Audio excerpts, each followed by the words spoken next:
What's going on, people? Welcome to Mad Red United. Slightly earlier than normal, but that's because United are back in the Champions League. I know this was not rehearsed. I just surprised the boys and said, we're going on early. Let's go right now. What I get live reaction, emotional reaction from everybody. So we've all managed to dress exactly the same way. How crazy is that? It happens. Last day of the season day, innit? And boys, I'm just going to go straight into it. I think, Owen, you just touched on it there, mate. I come first. It's like we can rarely remember any certain points about the game because it was all about the result, mate. It was a poor game, I remember that. But it was shit. It was just about, let's just get a goal or keep a clean sheet and let's just get in this top four, for God's sake. And we're third, mate. Third best team in the league. We're third. As in, you were with me outside. After we lost to Burnley, I could not see this in a million years. No. After we lost to Burnley, some of the results we had this year, like early on in the season, I couldn't see this. And I am as happy as a pig in shit. That's what I'd say. I'm as happy as a pig in shit. Honest to God, my bum was flapping the whole day today. I was so nervous. And as soon as it was a definite penalty, get the penalty, went up 1-0. Jesse Lingardinho gets his goal for the season. Oh, no, man. That's crazy, wasn't it? We get a win, man, and we're third. We finished third. On what is it? Is it 66 for the 66 points? Yeah, that's got to be the lowest ever. It's one of the lowest. It's one of the lowest on Premier League record. But end of the day, we were. I couldn't give a shit. We're third. We're the best. We're the best out of the rest, out of the top two, mate, and that's all that matters for us because this is a stepping stone. I just did my fan cam on United stand with Flex. I said pretty much the same thing. It's nice to look forward to the next stage now. You know, we're not talking about the ifs and the buts and what needs changes. Now it's what needs improving and what we can do to close the gap on City and Liverpool. That's the next stage now for us. And it was just all about the result today, Tim. Like Owen said there, mate, there's not much we can remember from it. That's why I want to watch everything back later and just to analyse what went on. Yeah. Because it just seemed to me, and my overriding memory from the game was solid at the back, mate, and not many mistakes. Bit iffy at the start, but there wasn't many mistakes to really criticise. We just did a rock-solid performance, and I thought Brendan Rodgers, in the end, probably got his tactics just wrong because we had the better players, mate, and if anyone was going to nick it, I thought one of our players would stand up and step up before one of theirs. I don't know how you've seen the game, mate. Do you remember much of it? Well, I'd say, like you said, first and foremost, I mean, it's all about the result. All it was just about, this was a cup game. Just however we win, get a result. Just get us into the Champions League. I was getting a little nervy in the first half there because we were having trouble with the press again. Matic was giving away the ball like crazy. I remember there was one chance, he gave the ball away and they got a chance out of it. I think it was Iheanacho that got the chance, but yeah, Iheanacho wouldn't finish. But he wouldn't finish the Sunday dinner that point.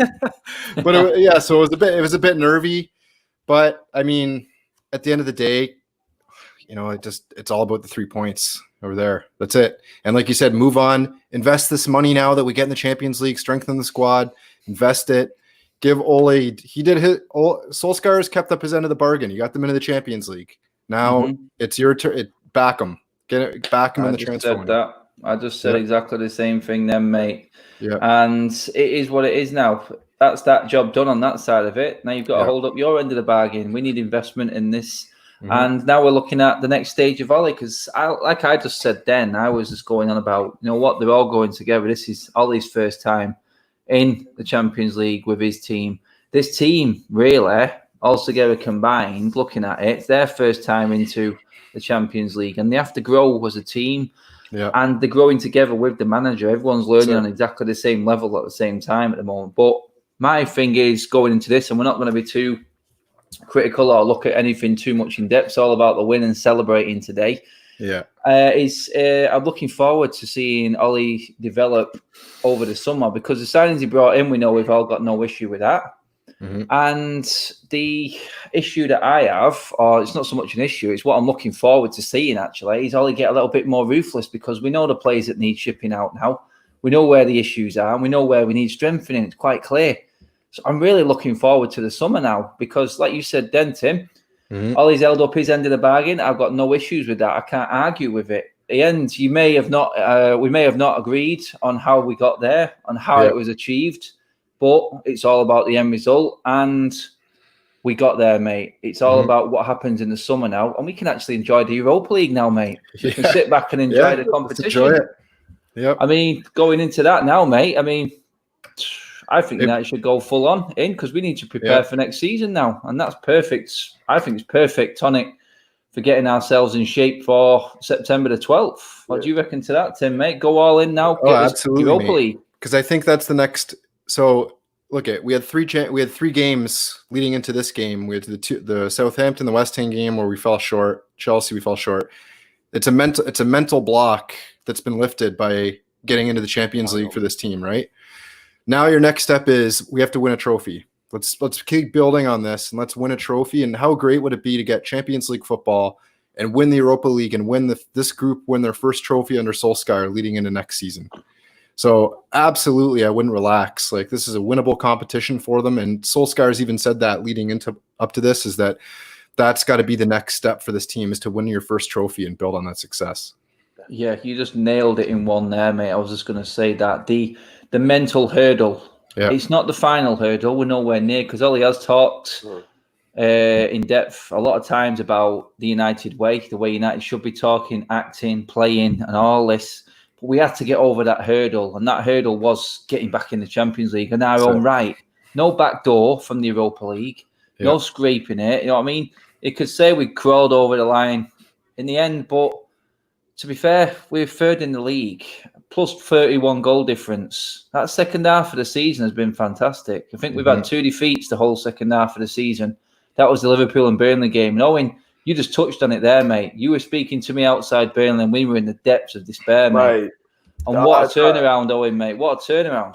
I think back to that Burnley game. I remember talking to Flex. I was fucking borderline depressed. No, but you are. Like, it affects.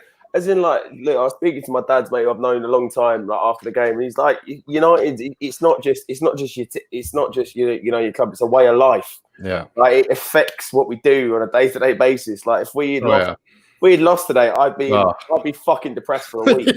Like it is our lives. Like the love that we have for the team is everything. It is everything to us. And like the way we've turned it around, and Bruno has been a massive part of that. Getting the penalty today, it is just like the feeling is just brilliant right now. And we go into the Europa League now. We're probably going to play a reserve side against LASK because we're up 5-0. I mean, we could probably put out the under-16s and they'd do a job. But like we've got a big rest now. No excuse now. I've massive rest, and then I think, do you know what? Like especially because we finished third now, and we're in the Champions League. The pressure's off, and we play so much better when the pressure's off. That I think that we could probably go on and win it. We're in a better position than anyone else now. Like you said, the only thing that was really affecting us going into this season, we did all the hard work in terms of catching up with Chelsea and with Leicester. We did the job. Like a lot of people have said, it's not as difficult. I think Mecca Richards talked about it actually. It's not as difficult chasing because the pressure's off. And like you just said, then Owen, we play so much better when the pressure's off. And when we got to that mental block, and we were playing mentally drained, I think, the last few games. It was starting to get to us. There's an experience in all them players there now. It's ingrained in them, and they've seen it through. They've gone over the line. The closest rival, we've gone to their back door, gone to their backyard, beat them 2-0. We've smashed the back doors in. Yeah. You know what I mean? We took a double over Leicester this season. We've done a double over Chelsea. You know what I mean? We've beat City twice. These are all the teams around us. So it was all about mentality draining. 3 times. Yeah, 3 times, yeah. Yeah, in the league. In the league, yeah. You know what I mean? I know 3 times. We're not letting them fuckers off. 3 times this year. Yeah. No, but you know what I mean? That's ingrained in them now. That was the only thing holding us back. And like you said now, Tim, it's perfect opportunity because this brings us into the Super Cup, and we all know how important the Super Cup, don't we, Liverpool fans? Yeah, it's a massive trophy, isn't it? The way that it all counts, doesn't it? Won the World fucking Cup, Jesus Christ! So you know what I mean? We want a treble. Yes, that's exactly it. And then you're looking at United playing in the biggest competitions again against the biggest teams, where we all know we should be, and this helps massively. in the transfer window going forward. There's loads of people in the comments here talking about the Sancho now, no excuse. We touched on Woodward having no excuse now. The money's in the bag now for the Champions League. Yeah. We know the minimum. We know that this team can compete with the best, because I think the best two teams in Europe have been Liverpool and City. As much as it hurts me to say it, they are the best. And going forward, we've beat City 3 times this season. You know what I mean? We were unlucky at Anfield against Liverpool. We should have beat them at Old Trafford. So we can compete in a one-off game with anyone in the world. And with that strike force going forward now, biggest thing I took out of today, lads, was, though, that we were poor, but we won the game. And our defence stood up today for us. Our defence played a part today. And I just wanted to get your opinions on Victor Lindelof, especially because this guy's come in for a lot of criticism alongside Maguire this season. But today he was a proper monster in there for me. Yeah. Tim, I'll come to you first, mate. Victor's performance today, I thought one of the best I've seen, mate. In the circumstances, I thought he was calm, took a yellow when he needed, and was rock solid. I can't remember Jamie Vardy having anything at all. And if you take Vardy out of the game, Leicester don't seem to have anything. Yeah, I thought he was great. And, you know, when I saw the team sheets come out, again, within Iheanacho in there, I thought, I know he's not going to, as far as finishing, obviously, but it's the physicality. And I thought he's going to get physical with Lindelof. It's going to allow Vardy to have his way with Maguire. But, yeah, it didn't come off. They were Lindelof was great. Maguire was great. I didn't think either one of them made, you know, there's not a mistake I can think of offhand. Iceman was really good today, for sure. He was. Iceman's melting. He was that on fire. Cool Owen, as mate. ice, mate. Cool as ice. Owen, mate. I mean, impressed. I mean, to be fair, he got a lot of criticism in the last game as well. But for me, Williams had a very good game today as well. I thought compared to the last game, Williams improved drastically. And we were discussing in the chat before, about Shaw. I was really nervous that Shaw wasn't back, but Williams, he did himself a credit today, because we're sure about his game going forward, but defensively he's suspect at times. So he looked quite good defensively today, and I was pleased with him. And to be honest, he could have had a shit game, and I'd still say he had a great game, because I don't give a fuck right now, because I'm happy as Larry. Yeah, everything was going down that left side. He put in a body of work today for sure. Worked his tail off, and there was times when he found himself, 3 players around him, and he didn't give the ball up easily. He fought, got out of the challenges, and I just want to touch on that from JC's just put up there. I had a message before saying the fact that Ollie's won today proves how negative you are. I mean, I don't know if these idiots who come on here slating everyone for having an opinion about things, but I think I put a video out about 7 weeks ago saying Man United will make top 4 with ease. So I seen us dropping 4 points in the running. We've dropped 6. So I wasn't far wrong, was I? Let's be honest, people. So yeah, Ollie outers, you can't really argue with the result, because you're not going to get past Liverpool or City yet. So the next best thing is third. Job done, like we said. And we're all looking forward to seeing how Ollie improves and takes his managerial career to the next level, because we do need to step up.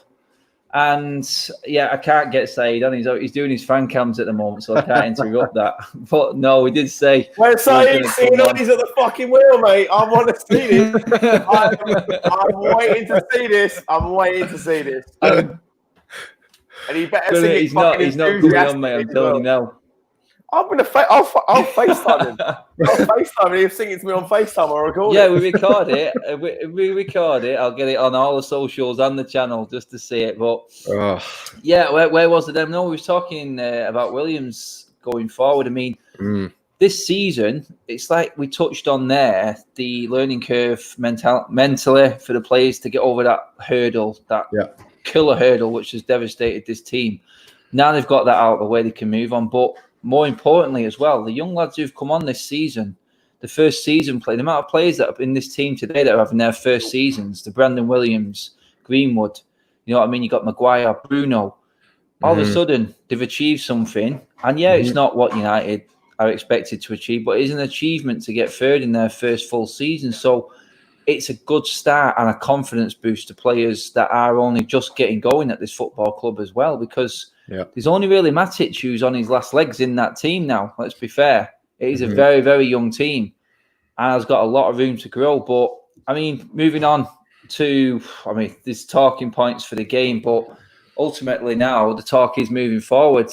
We haven't touched on it enough yet, but positions, boys, for transfers and stuff, we all know where we would like to improve, but let me just read out a couple of these super chats for quick. Would we be third without Bruno? No, we wouldn't be third without Bruno. That is the caliber of player that takes you to the next level, which brings us on to the next point. Now we can confidently talk about it, because I tell you what, sat on his beach lounger over there, having to do 2 weeks isolation when he gets back, Mr. Jadon Sancho is looking at this team going, there's improvement here in this team. And for me now, Tim, it has to be first name on that sheet now. I'm expecting it. Window opens tomorrow. I expect movement happening straight away, mate. Obviously, there's going to be an issue now. And Ed Wood would have loved the fact that now that you're in Spain, you have to isolate for 2 weeks. And just so happens that Jadon Sancho is over there in Spain. So gives him a little bit more time just to rub us up the wrong way. But Sancho, Tim, has to be 100% full on now. No messing around. Well, Sancho it seems pretty much nailed on with, all the reports coming out. They've negotiated a contract. We're in the Champions League now. Apparently we were waiting on Champions League money to finalize the deal. So you're right. There is no reason why the player shouldn't be coming in, and it shouldn't stop there, because you got to back him properly. And I've said it for a bit now that I honestly, you look at the impact that Bruno's made, and when he was, last few games where he's been marked so closely and his form has dipped, we've seen just how important a class number 10 is, an attacking midfield is in that formation. And you got to go out and get another number 10 as well. Like there's other areas, but for sure, Sancho's got to be, he's got to be nailed on. There's no reason to fail. It's made it very, very interesting. I mean, I did leave the TV just as Watford were finishing up. I'm pretty certain I'm right in thinking, boys, Villa actually stayed up. Villa stayed up, man. Yeah, Villa stayed up. So I still don't think that affects the Jack Grealish move for me. I was told yesterday, Owen, mate, that someone very close to the football club, actually, Jack Grealish is already pretty much a done deal. Yeah. So where does that leave the likes of a Sancho? Is a player like Grealish going to be enough for United fans now, knowing that we're in the Champions League and a player like Sancho has made it clear that he wants to come to United? Is this going to be good enough for United fans now? No, not just Grealish. We need Grealish. We need Sancho. As in, look, we're happy we finished third, but at the end of the day, we're Man United. We should be winning. We should be going for titles, and we should be trying to win titles. We should be trying to win Champions Leagues. We should be trying to win as much as we humanly possibly can. There's no point in just going for the Grealish and maybe we'll improve a little bit. No, get Grealish, get Sancho, bring in a defensive midfielder as well. Bring in a centre half. We do need Ndidi. I agree with you, Giorgio, but I'd say there's more chance of me marrying Margot Robbie than there is getting Ndidi out of Leicester. Yeah. So that's not happening. But what about, did you guys think James Maddison? I don't know if you saw the same feed, but James Maddison didn't look very happy at the end of that game either. Is that a possibility too? Maybe going back in for Maddison. I like Maddison. I really do like Maddison. I always had. I just like the cockiness of Grealish more than Maddison in a way. I just liked his arrogance. Grealish is a better character in terms of as a persona. He's better than Maddison. Maddison doesn't seem to be that great in interviews. Yeah, I would say Jack Grealish has hauled Villa out of the depths of despair. Has to be looked at. And that guy in a team of world-class players on his wavelength, I mean, he'd have to step up a wavelength, Jack Grealish. I think it'll be tough for him at first. I really do, if he came to United. And that's going to be the thing about how we start next season, because we need to really kickstart next season like we finished this one. I think that's crucial for us, because we're so much better when we're being chased. Than, because remember the one season when we got off to a fast start was under Mourinho, and we think we had 80 points or something. We're miles behind City, but we were never in doubt for second. That's because of the quick start. We never seem to get a quick start after that, and we've always struggled. So, Claire, is that going to be in the thinking, Owen, of the players that we do go for? Do we looking ready-mades?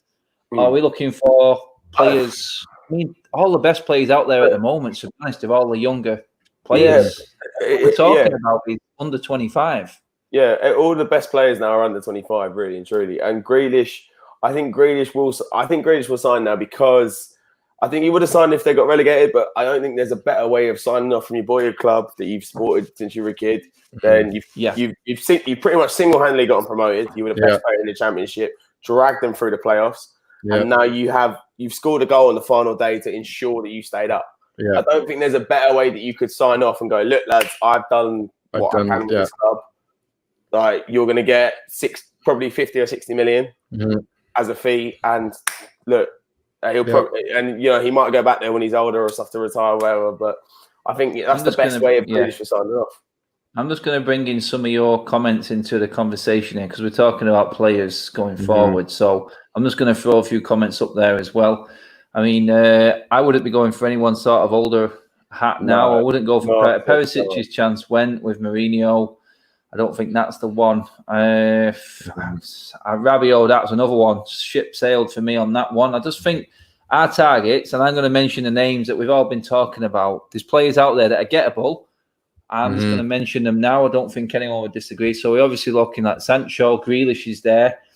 I do think that Thomas Partey is an option as well. I'll still hold to that.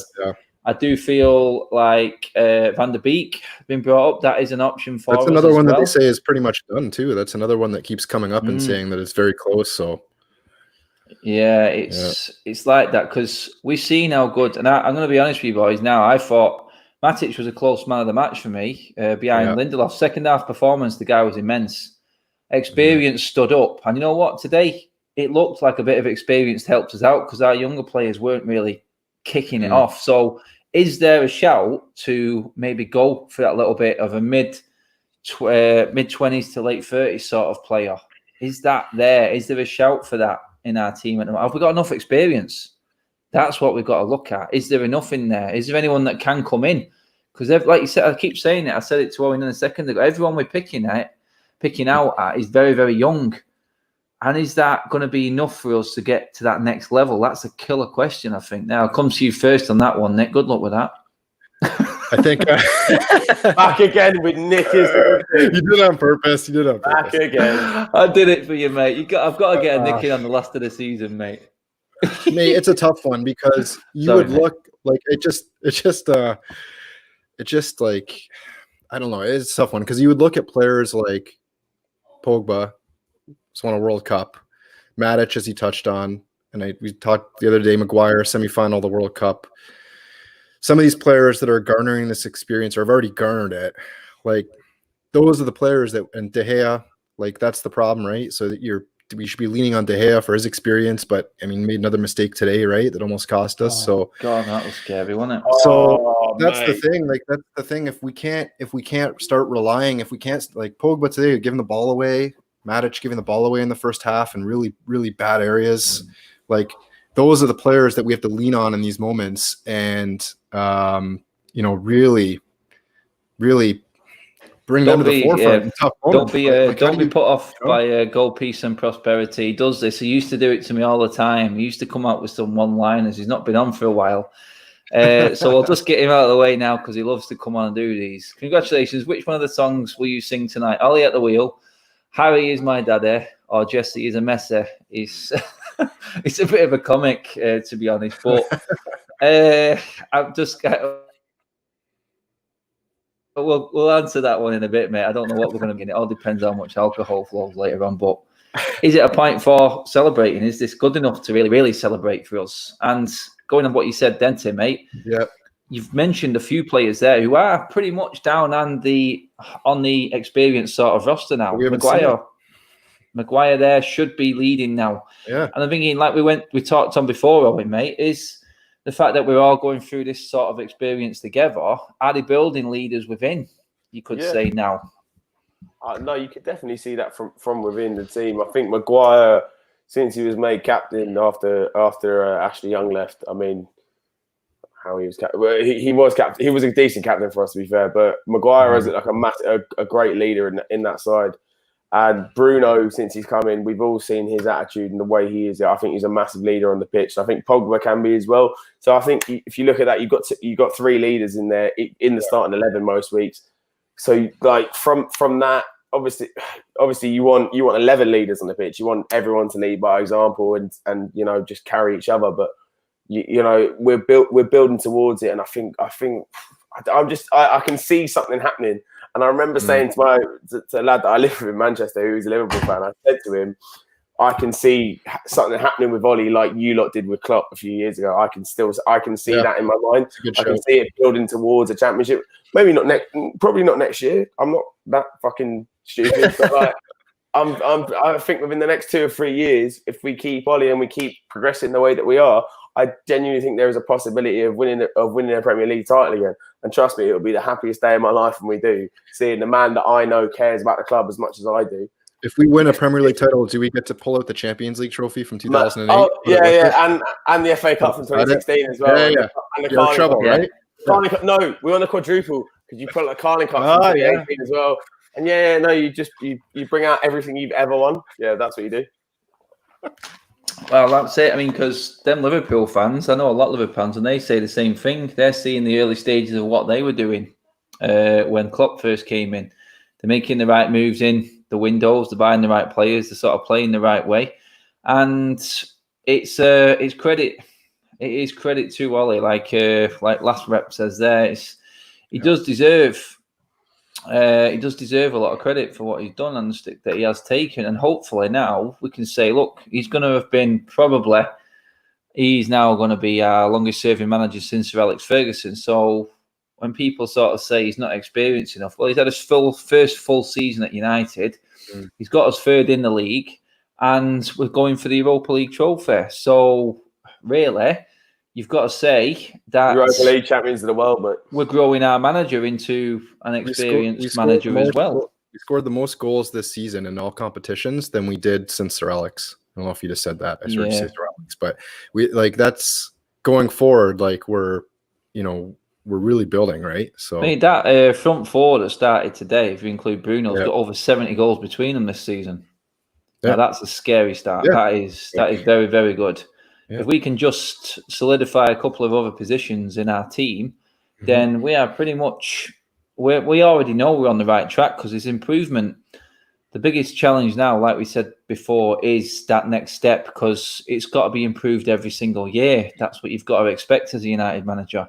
Until you're at the pivotal and you're at a level where you're expected to challenge significantly for that title every single season, you have to show signs of improvement every season that you're getting back to where we should be. It is such a shame that the fans weren't there to actually see the end of the season because this is some of the best football we've played for a while. Yeah, the last few games aside. But going forward, I'm looking at his backroom staff. I'm looking at his coaching staff around him. Does he get brutal? Does he try and improve and go to the next level there? Are you happy for the backroom staff, Owen, to carry on? Is there anyone out there that can improve and get Ollie to the next level of management? Because number twos, and Alex Ferguson did this all the time, number twos are very, very crucial. And Fergie changed it up constantly to look at it in a different way. No, Fergie did change it up quite a bit, but if you think about it, with the way he changed it up, it wasn't frequent. It was more like every 5-6 years sort of thing. Like when Carlos Queiroz came in, and like with Rennie Moonich and stuff like that. It wasn't like a couple of years. And I think Kieran McKenna and Michael Carrick are extremely competent deputies. Like they're just. Yeah. I really like Kieran McKenna. I've liked him when he was managing the under 18 setup and stuff like that. And Michael Carrick, legend of the club, coming in. I think having an ex-player, obviously Ollie is a manager, as ex-player as well, and a legend. But having an ex-player in the coaching staff as well, players that can relate. He can relate to stuff that the players are going through at the club, and it can only improve the relationship between the coaching staff and the team. So I think having Carrick in there and McKenna are perfect at the moment. But you look, maybe in 2-3 years' time, we say, maybe change it. But at the moment, I don't think there's any need for change. Yeah, I mean, just a quick shout out to My Name Rules there and all the other super chatters. They're all flying in at the moment. Just a massive thank you for all the contributions as well. What do you know? Everyone's pissed up. They're just giving you money now. Yeah, that's what it is. I mean, where is Paul? I did ask Paul, but Paul will be bladded up somewhere. I'm telling you. Paul's He will be bladded up somewhere. In the nag's head, and he's probably swinging his shirt around his head. He will. He'll be topless in a bar somewhere, forgetting about all social distancing. Hopefully, well, I don't say that in that way. Obviously, I hope he's enjoying himself. But yeah, he will be back on the show at some point. I can say that definitely. But it's just been a bit of a whirlwind few weeks, and coming out at the end of it, let's touch on your opinion there, mate, in terms of Ollie and his backroom staff, Tim. Any need to change? Are you happy with, like Owen says, you happy for this to grow as it goes along? I know Fergie stuck with his number twos for a good few years before he changed it up. Is it okay for Ollie to look at it that way? Some people may see his sort of softer side in terms of the players that we know need to get rid of. He's got his mates there with him now who will listen to him. Does he sometimes, or does a number two sometimes help out in telling him that sometimes, you know what, it's not the right way, it's not wrong? Can you see that in McKenna and Carrick going forward? Because we're going to have to be brutal to improve, I think. Yeah, I think so. I think the other piece that helps them is having an experienced head in Mick Phelan around, right? I mean, he's gonna be the one maybe that how did I forget about Mickey Phelan? Jesus, helps develop Carrick. He's just been silent there, hasn't he? So, like, that's the thing is, McKenna and Carrick are two young sort of members on the coaching staff, but they're probably getting guided by Mick. Ole is probably leaning on Mick quite a bit as well, right? Because he's a relatively new manager, and Mick's got a lot of experience. And ultimately, like as we know, your assistants are the ones that are leading the training sessions and really getting the team prepared for the games coming up at the weekend. So for me to have those three, I would trust those three to get the team ready. Michael Carrick has been there and done it. Mick Phelan's been there and done it. And, it's part of the growth of the team. I think they've set the team up well. I just think the team has underperformed at times, especially leading up to this game. But even coming out in the second half, we improved in the second half. So that they probably got a hold of them at halftime. And I sent messages to you guys saying, like, we need more line splitting passes. They come out of the half right away, and all of a sudden, what do we get? We get a line splitting pass from, I think, Matic. So, like, I think those guys are getting the team set up, and they're doing well with them. And then, like you said, down the road, you reevaluate. Yeah, and that's it. That is it. I mean, everyone's happy with progression, and it has been a progression. So I understand the shout for no need to change completely. And now, boys, to finish up with, the season's over. So we can officially call out our players of the season. Oof. So I'm going to go with three categories. And I'm just going to go with this one. Out and out player of the season from start to finish. And I am allowing you to bring Bruno in on his influence side of it if you wanted to. Or you could look deeper than that, because Bruno has been a massive part of us making the top three, definitely. Yeah. So I'll start with you, Owen, first, mate. The out-and-out player of the season for you, adding before lockdown and post-lockdown to that, and all the games we've just seen in this last crazy 40 days, I think it was. Is there anyone who stepped up over these last 40 days that have just pipped it for you, or is it still from that sort of earlier stage of the season? For me, it's from the earlier stage of the season, and just as our most consistent performer throughout the entire year, I would have to say Aaron Wan-Bissaka, because I think for me, he's coming to United from Palace. A lot of expectation on his shoulders, £50 million price tag. We knew he was good defensively, and throughout the year, he's improved. Like offensively, like his crossing's improved. He's got a couple of assists to his name. And I think I can just see him progressing into one of the best right backs in the world. So personally, for me, I think Aaron Wan-Bissaka for player of the season. Now, obviously, like we're looking at Bruno, his influence, he's been massively influential in us getting third. We don't get third if we don't sign Bruno in January. Simple as. We don't have it.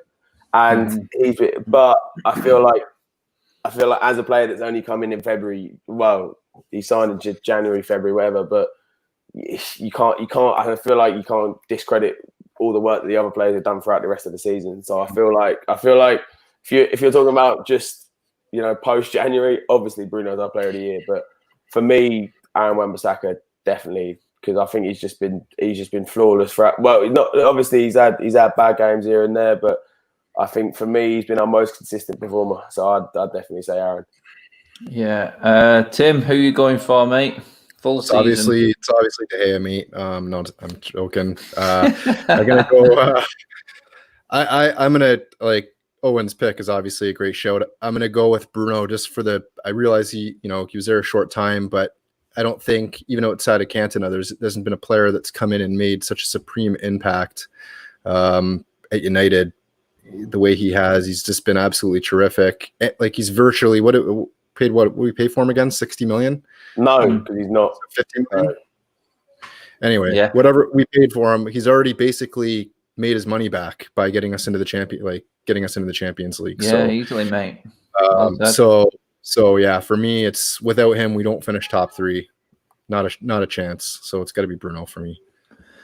Yeah, I'm swaying towards Bruno myself, to be honest. I've never seen a player influence a team like he has for a second half of a season. My God, it's crazy to think if we'd have had him at the start of the season, how much more, how much less alcohol I would have drank trying to get through the end of this season, and how less stressful it would have been if Bruno was there all the way.